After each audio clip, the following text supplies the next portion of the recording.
सर्वेभ्यो नमः। देववाणी संस्कृतम YouTube channel में आप सभी का हार्दिक अभिनंदन है। मित्रों, नीति शतकम का आज हम धैर्य पद्धति का एक श्लोक पढ़ेंगे। आज का हमारा श्लोक है श्लोक संख्या 86। ठीक है, इसमें भी धैर्य से संबंधी ही विचार प्रकट किए गए हैं आचार्य भर्तृहरि महाराज के द्वारा।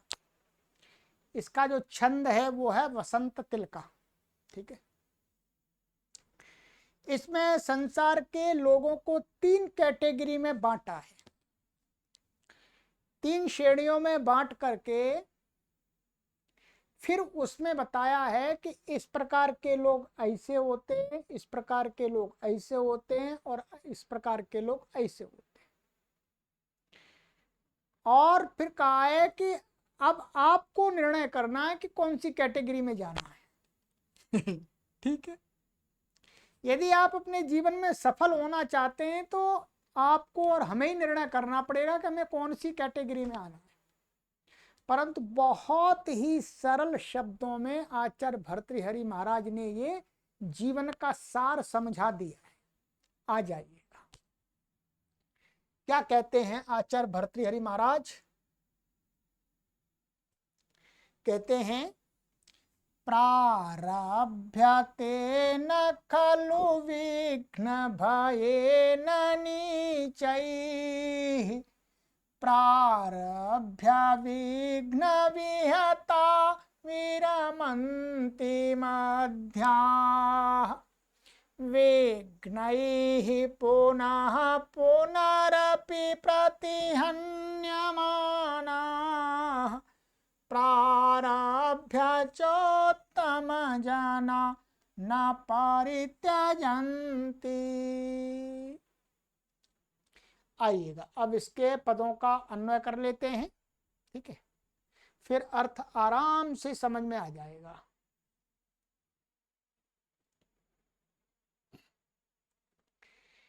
कहते हैं, नीचैहि विघ्न भयेन खलु कार्यम, इसका अन्वय कर रहे हैं, इसका अध्ययन कर रहे हैं। ना प्रारभ्यते मध्याः कार्यम प्रारभ्य विघ्न विहताः विरमन्ति, उत्तम जनाः च कार्यं प्रारभ्य विघ्नैः पुनः पुनः प्रतिहन्यमानाः अपि न परित्यजन्ति। सरल है। अब हम बता देते हैं, संस्कृत नहीं आते तो हमसे सुन लीजिएगा। कहते हैं, नीचैहि 3 प्रकार, सभी लोगों को 3 कैटेगरी में बांट दिया। एक नीचे अधम लोग, क्या है? अधम। और एक मध्यम कैटेगरी के, और एक उच्च स्तर के लोग। ठीक है, ऐसा कह सकते हैं, एक श्रेष्ठ लोग, एक सामान्य लोग और एक अधम लोग। सबसे अधम। तो कहते हैं नीचैहि, नीचैहि माने जो अधम कैटेगरी के लोग हैं वो क्या है? विघ्न भयेन खलु, माने विघ्न उत्पन्न होंगे, अर्थात कार्य माने किसी कार्य को करने का विचार करते हैं तो कार्य करने से पूर्व ही सोचने लगते हैं, भाई ये कार्य करेंगे तो इसमें ऐसी बाधा आएगी, इसमें ये बाधा आएगी, इसमें ये बाधा आएगी, ये समस्या आ जाएगी जी। कार्य आरंभ नहीं। कहते हैं विघ्न भयेन माने विघ्नों का चिंतन कर लेते हैं, बाधाएं आएंगी ऐसा सोच करके विचार के साथ खलु निश्चित रूप से कार्य माने कार्य को न प्रारभ्यते, कार्य को आरंभ ही नहीं करते। ऐसे ही आलसी निकम्मे पड़े रहते हैं। आलसी निकम्मों को यहां अधम कहा है, जो अपनी उन्नति नहीं कर पाते अपने जीवन में। बिल्कुल सही है। जो आलसी निकम्मे लोग होते हैं उनसे कहो कुछ कार्य करो, तो वो कार्य करके कहते हैं ठीक है ये वाला कार्य करते हैं, फिर कार्य करने से पहले ही सोचने लग जाते हैं इसमें तो ये समस्या आ जाएगी, इसमें ये समस्या आ जाएगी, इसमें हानि हो जाएगी, इसमें ये परेशानियां आएंगी, और करते ही नहीं। और कहते हैं मध्या कार्यम प्रारभ्य विघ्न विहता विरमंती। और कहते हैं जो मध्य माने सामान्य लोग होते हैं, मध्य स्तर वाले, मध्य बुद्धि के, तो कहते हैं वो कार्य को प्रारंभ तो कर देते हैं, कार्य की शुरुआत कर देते हैं, कार्यम प्रारंभ, कार्य को प्रारंभ करके कर दिया प्रारंभ, विघ्न विहता, परंतु क्या है वो विघ्नों के द्वारा परेशान हो जाते हैं, बीच बीच में समस्याएं आ जाती हैं, तो समस्याओं से ग्रसित होकर के क्या है विरमंती, उस कार्य को वहीं रोक देते हैं, पूरा करते ही नहीं। ये तो मध्यम लोग हो गए, कार्य आरंभ तो कर देते हैं परंतु समस्या आने लगी, बस समस्या आ गई तो कार्य वहीं छोड़ दिया, कार्य पूरा नहीं करते। और कहते हैं उत्तम जना, और उत्तम जना मान श्रेष्ठ लोग होते हैं, जो उत्तम लोग होते हैं, कार्यम प्रारभ्य, कार्य का प्रारंभ करके, विघ्नई पुनः पुनः प्रतिहन्यमानाः, माने कार्य आरंभ कर दिया और वे बार बार विघ्नों के द्वारा, प्रतिहन्यमानाः माने बाधित हुए,